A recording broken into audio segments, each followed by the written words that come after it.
In a quiet town nestled between hills lived a boy named Rohan. He was bright, curious, and full of dreams. He aspired to become an engineer and build things the world had never seen. But there was one enemy he couldn't defeat: his own mind. Rohan struggled with focus. Whenever he tried to study, his thoughts scattered like dry leaves in the wind. A 2-minute break turned into an hour on his phone. His days were filled with half-finished plans and empty promises to himself. "I'll start from tomorrow," he would tell himself. But tomorrow never came. His father often reminded him, "A powerful mind is not one that knows everything, but one that can remain still when it must." But Rohan believed talent was enough. He thought willpower would show up when he needed it. He was wrong. The day results came out for the national entrance exam. Rohan stared at the screen in disbelief. He hadn't made it, not even close. His friends, the ones who studied with quiet determination, had secured top ranks. Rohan felt a heaviness settle on his chest, not because he wasn't capable, but because he knew he had betrayed his own potential. That evening, he didn't speak. He didn't cry. He just sat in silence, questioning everything. And for the first time, he realized his biggest battle wasn't with books or competition, it was with his mind.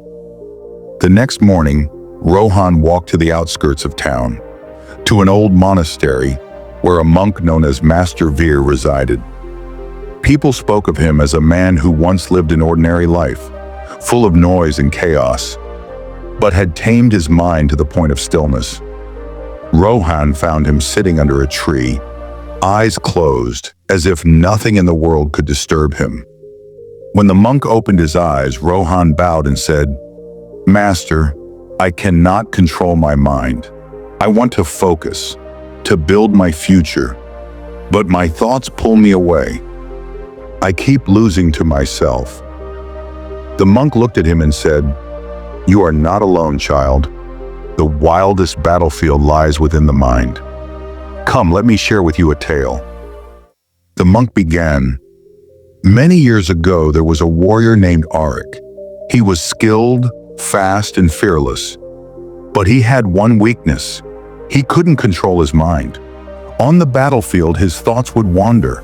His fears would rise. His focus would break. One day, he approached an old sword master and said, "Teach me to fight better." The master replied, "First, you must learn to fight the war inside." He handed Eric a bowl full of water and said, "Walk from this river to that hilltop. If even a single drop spills, you must start over." Arik tried.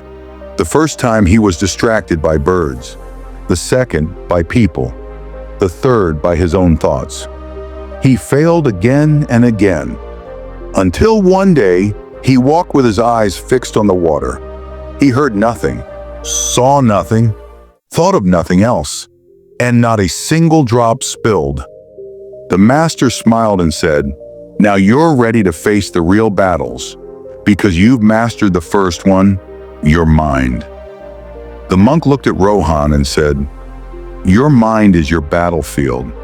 If you cannot command it, you will always be defeated by distraction, by doubt, by delay. But if you learn to rule over it, no goal will ever be out of reach." Rohan asked softly, "But how, Master? How do I discipline something I cannot see or touch?" The monk gave him 4 principles. 1. Guard your thoughts. Your thoughts shape your actions. The moment your mind drifts, bring it back, again and again, like training a wild horse. 2. Build sacred rituals. Set times to study, to think, to rest. Let discipline shape your day, not emotion. 3. Eliminate your enemies. Anything that steals your focus, your phone, noise, laziness, is not your friend. Cut it off while you work, ruthlessly. 4th, train daily. Mental discipline is not a one-time event. It's a daily commitment, like sharpening a blade even when there's no war. Rohan returned home with a fire in his heart. He deleted the apps that wasted his time. He wrote a strict routine on paper and pinned it to his wall. He woke up at 5 a.m. every day. No excuses. He studied in blocks of deep focus, no music, no messages. And every time his mind tried to drift, he whispered to himself, "This is the war. Win this moment." The first few weeks were brutal. His mind screamed for comfort. His body begged for rest. But Rohan fought, day by day, hour by hour. He trained his mind like a soldier trains his sword.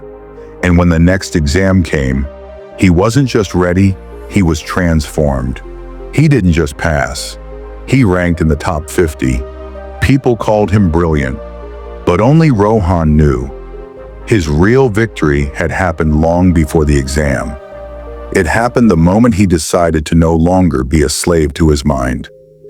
Years later, when asked how he succeeded, Rohan always said, "The most powerful person is not the one who knows the most, but the one who can sit with his thoughts and not be ruled by them." Discipline isn't a punishment. It's the highest form of self-respect. And from that day on, Rohan lived by a single law: control your mind, or it will control you.